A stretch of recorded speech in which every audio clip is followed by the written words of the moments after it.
คิ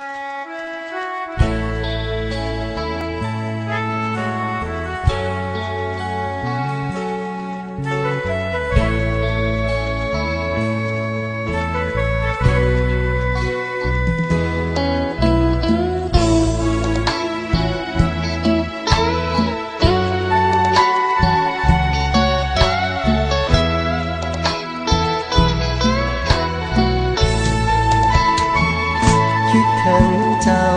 หลายเมื่อยามห่างไกลสถาบันคิดฮอดครูอาจารย์พนักงานนักเรียนร่วมห้อง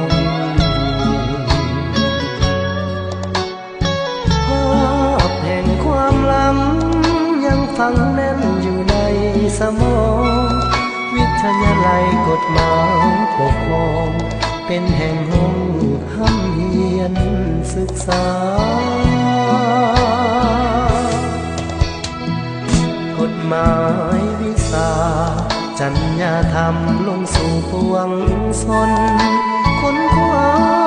ปลุกระดมให้สังคมเจริญก้าวหน้า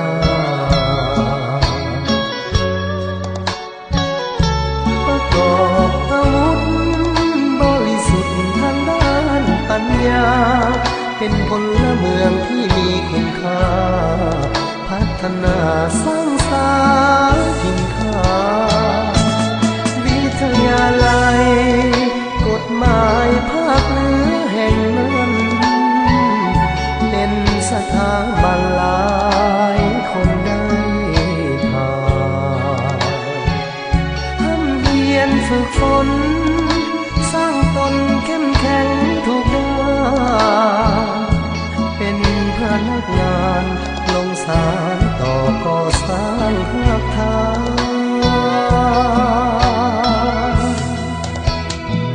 ได้กลับคืนมาสู่สายขาสถาบันเก่า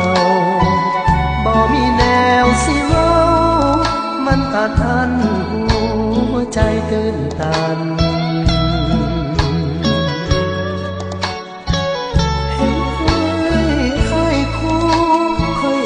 สบายดีทั่วกันทั้งอำนวยการโรงเรียนทุกท่านสิทธิ์ขอกราบไหว้ผู้ในบุญคุณ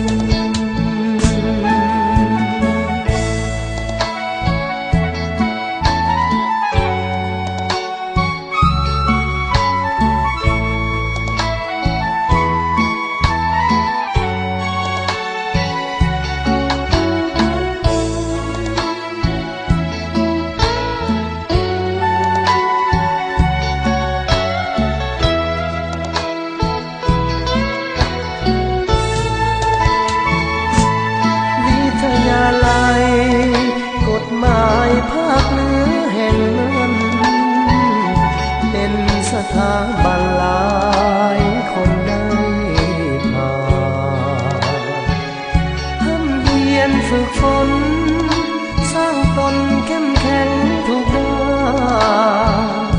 เป็นพนักงานลงสารต่อก่อสร้างหักทาง